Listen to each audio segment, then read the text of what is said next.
सभी जिला उद्योग केंद्र में चरणबद्ध रूप से स्थापित किए जाएंगे। इन केंद्रों के माध्यम से राज्य में उद्यमियों के लिए विभिन्न उद्योगों की स्थापना हेतु आवेदन से अनुमोदन तक की संपूर्ण प्रक्रिया को एकीकृत रूप से सरल, समयबद्ध और सुगम बनाने के उद्देश्य से ऑनलाइन सिंगल विंडो की सुविधा उपलब्ध करवाई जाएगी। माइक्रो एंटरप्राइज की स्थापना करने के इच्छुक बेरोजगार युवाओं के लिए सभी जिलों में चरणबद्ध रूप से लाइवलीहुड बिजनेस इंक्यूबेटर की स्थापना की जाएगी। इस हेतु 5 करोड़ रुपए का व्यय किया जाना प्रस्तावित है। प्रदेश के शिल्प का स्तर उन्नत करने, मार्केट लिंकेज विकसित करने और शिल्पकारों के कौशल विकास हेतु हमने राजस्थान क्राफ्ट काउंसिल का गठन किया है। हैंडमेड इन राजस्थान ब्रांड को प्रोत्साहित करने तथा प्रदेश को दूर दराज के ग्रामीण क्षेत्रों में बसे शिल्पकारों को मुख्य धारा से जोड़ने के लिए ऑनलाइन हैंडमेड इन राजस्थान पोर्टल स्थापित किया जाएगा। ग्रामीण आकृषि विकास अभिकरण रूडा के माध्यम से आगामी 5 वर्ष में 60,000 आर्टिसंस को उच्च स्तर पर प्रशिक्षण दिलाने हेतु प्रोफेशनल सर्विसेज हायर की जाएंगे और इस हेतु आगामी वर्ष में 2 करोड़ रुपए का प्रावधान किया जाना प्रस्तावित है। खादी को फैशन की मुख्य धारा में लाने और राजस्थान खादी बोर्ड के नए शोरूम खोलने के लिए 2 करोड़ 50 लाख रुपए का अनुदान दिया जाएगा। Rajasthan leather handicraft and modernisation scheme के तहत ग्रामीण दस्तकार समुदाय द्वारा संचालित चमड़ा आधारित हाउसहोल्ड उद्योग के लिए विशेषज्ञ सहायता उपलब्ध कराई जाएगी और आगामी वर्ष में इस योजना का प्रावधान वर्ष 2015-16 के मुकाबले 5 गुना किया जाना प्रस्तावित है और सुजानगढ़ चूरू में उप जिला उद्योग केंद्र खोला जाएगा। खनन क्षेत्र में पर्यावरण की क्षति के साथ साथ खनन श्रमिकों के स्वास्थ्य एवं उस क्षेत्र की सड़कों के रखरखाव की भी समस्या रहती है। इन समस्याओं के समाधान के लिए वर्ष 2016-17 में 150 करोड़ रुपए से चिकित्सा, पर्यावरण एवं सड़क संबंधी विकास कार्य करवाए जाएंगे। कृषि फसल रबी 2015 और मैं विद्युत वितरण निगमों के अंदर करीब 43 साल की नौकरी करी। जेईई के पद पे भर्ती हुआ था और मैनेजिंग डायरेक्टर पद तक मैं पहुंचा। तो मैं बिजली के संबंधी इस बजट के बारे में बात करूँगा।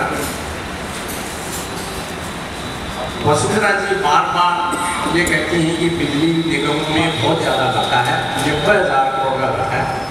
बात सही है। तो मैं कहना चाहता हूँ कि PWD में घाटा क्यों नहीं है, PSD में घाटा क्यों नहीं है, अन्य विभाग में क्यों नहीं है? क्योंकि इस बिजली विभाग को इन्होंने छोड़ दिया कि आप कमाओ आप खाओ। कोई बजट ग्रांट्स किसी भी सरकार ने बिजली बोर्डों को नहीं दी है।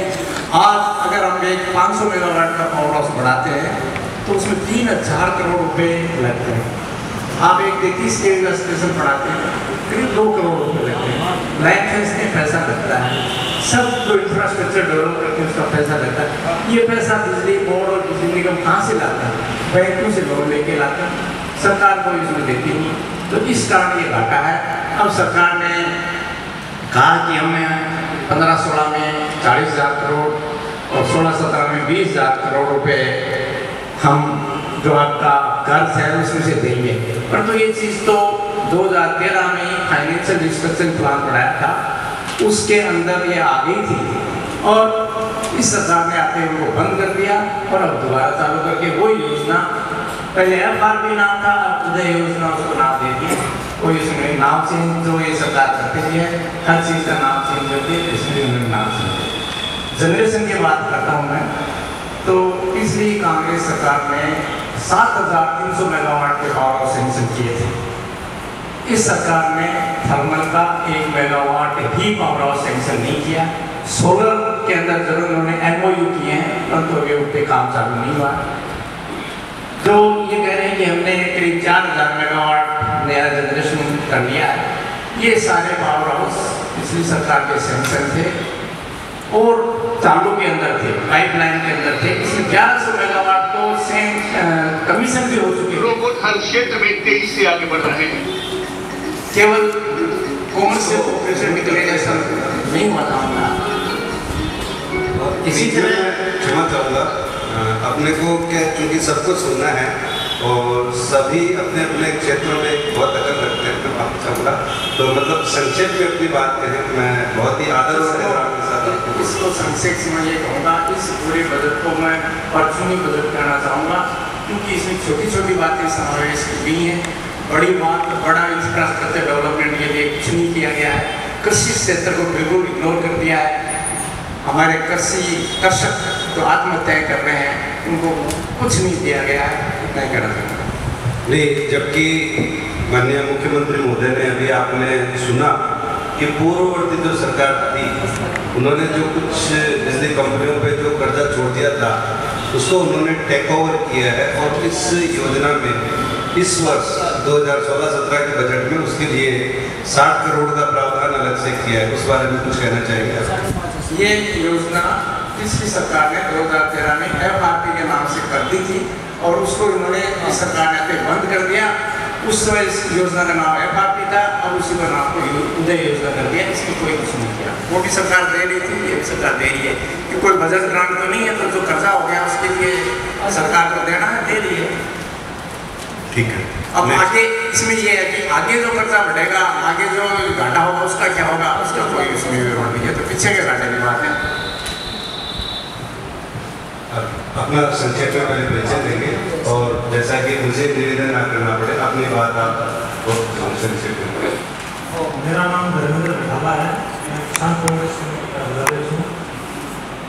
बजट के सबसे पहले शुरुआत में ही वसुंधरा जी ने बता दिया कि विजन 2020 जब से राज्य में और केंद्र में सरकार बनी है, विजन 2020, 2022, 2025 इनका जो बजट आ रहा है वो 5 साल बाद में, 7 साल बाद में, 10 साल बाद में। तो समझ में नहीं आता कि 10 साल बीच में सरकारें चेंज भी होती है, तो आप पहले ही 10 साल का ठेका कैसे ले रहे हो? इन्होंने पानी के ऊपर बताया कि 47 लाख परिवारों को पानी मिलता है। तो राजस्थान की आबादी कितनी है उसके हिसाब से तो ये कुछ नहीं है, नगद है। पानी का पैसा बढ़ा दिया, पहले जो पानी का बिल आता था उससे डबल पानी का पैसा कर दिया। लाइट के अंदर पहले बोल रहे थे कि आवेदन करोगे उसके साथ ही कनेक्शन मिलेगा, अब बोल रहे 40,000 कनेक्शन देंगे। आपने बजट में तो घोषणा की थी, पहले तो घोषणा की थी जब आप मैनिफेस्टो लाए थे इलेक्शन के टाइम पे कि जो भी आवेदन करेगा उसको कनेक्शन मिलेगा। आप बोल रहे हैं कि 40,000 कनेक्शन देंगे, तो ये बातें समझ में आने वाली नहीं है। बाकी यहाँ पे वो किसान खेतों में रहता है, वहाँ पे ट्यूबवेल उनके कनेक्शन करवा रखे हैं, वहाँ ये कनेक्शन देने नहीं, घरेलू कनेक्शन उनके विषय ले जा रहे हैं। आप कनेक्शन देने की बात करते हो, जो आदमी जहाँ रहता है उसको वहीं पे आवश्यकता होती है। वो खेत में रह रहा तो खेत में रह रहा तो वहाँ पे मोटर को चलाने के लिए, वहाँ खुद रहने के लिए उनको कोई लाइट की व्यवस्था नहीं। पहले हम बोल रहे हैं कि वार्डों के 70% सब्सिडी कर रही है। आपने सौर ऊर्जा के ऊपर पहले राज्य सरकार की कांग्रेस की वो 75% सब्सिडी देती थी, 50% सब्सिडी देती थी सौर ऊर्जा पे, आपने उसको कर दिया 39%। तो कितना नुकसान होगा किसानों को? किसानों की तो ये हालत होगी, देने हालत होगी, कोई सीमा नहीं है, कोई बीमा नहीं कर सकते। आप बीमा की बात करते हो, फसल बीमा, तो वो उनके मुँह में जिले के समान है, बिल्कुल भी किसी भी तरह का कोई फसल बीमा नहीं मिलता किसान को। कंपनियाँ 5,000 करोड़ रुपये कंपनियों को देते हो फसल बीमा के, वो 5,000 करोड़ रुपये वापस नहीं देगी कंपनियाँ। कितना नुकसान होगा? घर से पैसा लग रहा है बीमा का, मिलता कुछ नहीं। ये बजट में हो रहा है। एक बार नाम एक बार धर्मेंद्र